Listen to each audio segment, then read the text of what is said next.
Hi, Doug here again. I think last time it sounded like I said, hi, Duck. My name's Doug.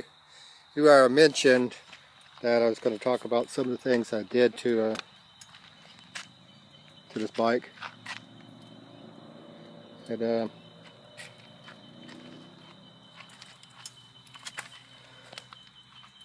you know, there's two things here. Right there, it's hot right now. That's the armor. I wish I would have put that on even earlier, one of the first things, because I could have put a couple scratches in there because of the shifter lever. So I highly recommend that. And you definitely need the high temperature adhesive. I forget what they call that. It's a very popular brand. Then I have put the front sprocket protector on there. And that's quite nice. If you can notice inside there, you see the retainer on the sprocket, because I put a 14 tooth sprocket on there. That's the way they should have came out of the factory. Wouldn't have that much top end highway speed, but you got the right amount of torque, so that's nice. What else have I got? Well, initially I just had the hand rails,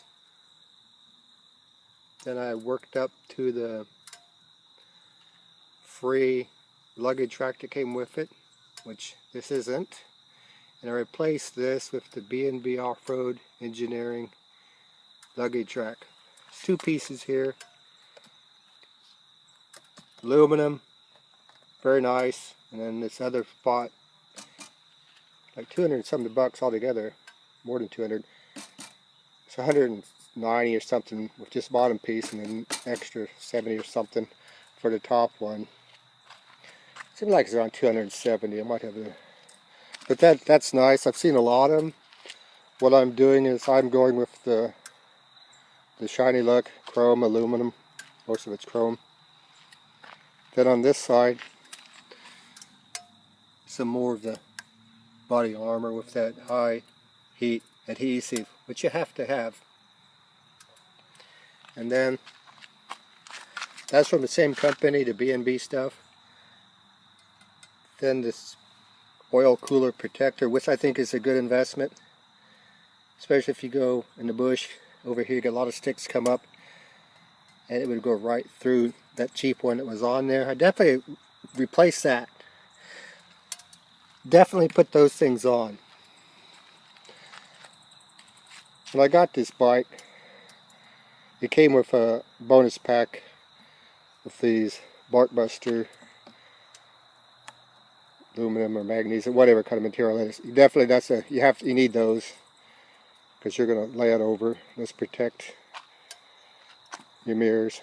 Of course, I have an extra mirror, and of course the bash plate.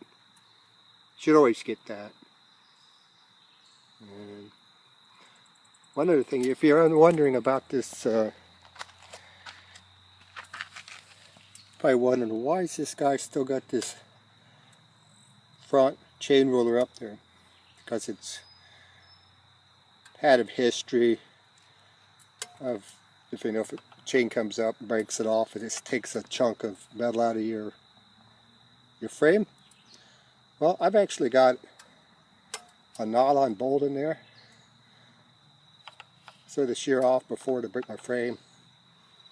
People say, well, what if it goes into your chain? Well, not any different than a rock going into your chain, in my opinion.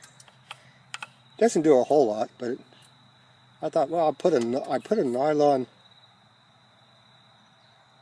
bolt in there, and I put some Loctite on that. And so far, the Loctite hasn't ate through the nylon and caused a problem. It stayed on there for probably a month and a half now. Gotta make sure to have it on there tight enough. If it falls off again, I'll just put a bolt in there, or I'll put a, what do you call it, the nylon bolt in there, then just cut the nylon bolt off, and just so it doesn't have a hole there to rust. I'm going to replace this plastic, very flimsy chain guard. I've got it probably be here this week. And also I'm thinking about getting the frame protectors. I know I will. They're I think $115 for a piece. It comes up here, a little bit around, protect in here, and then it will also protect on the other side.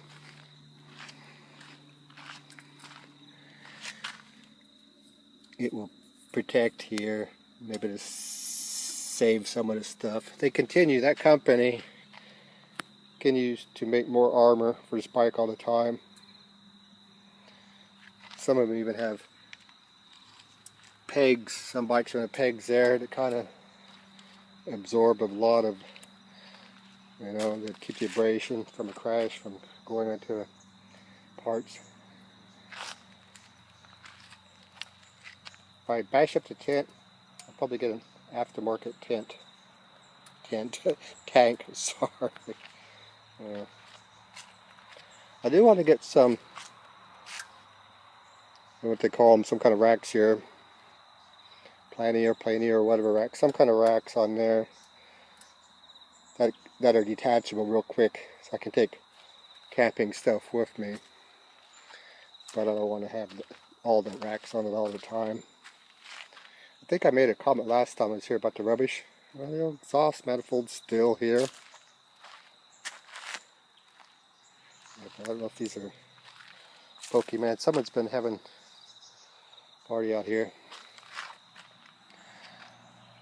But yeah, it's I spent a lot of money on this thing, on parts. Probably didn't need to. I'm definitely going to get some different tires put on here the next time around.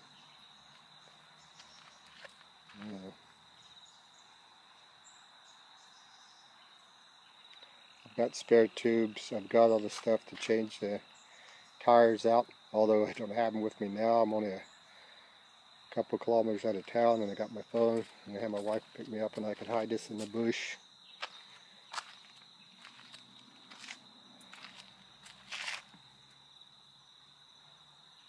Haven't had any major fault. I've laid it over slowly, carefully. I think about the only damage I've got on it is a little bit of abrasion there, and that could be from tree branches. I think I had a little speck there, and I had a scratch here or there. About an extra lap or two.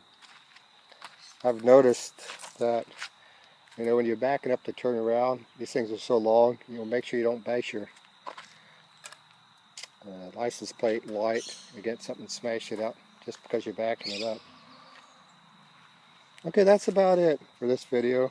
Thanks for watching if you do watch, and the next video will probably be about, actually I have no idea. Thanks for watching. Bye.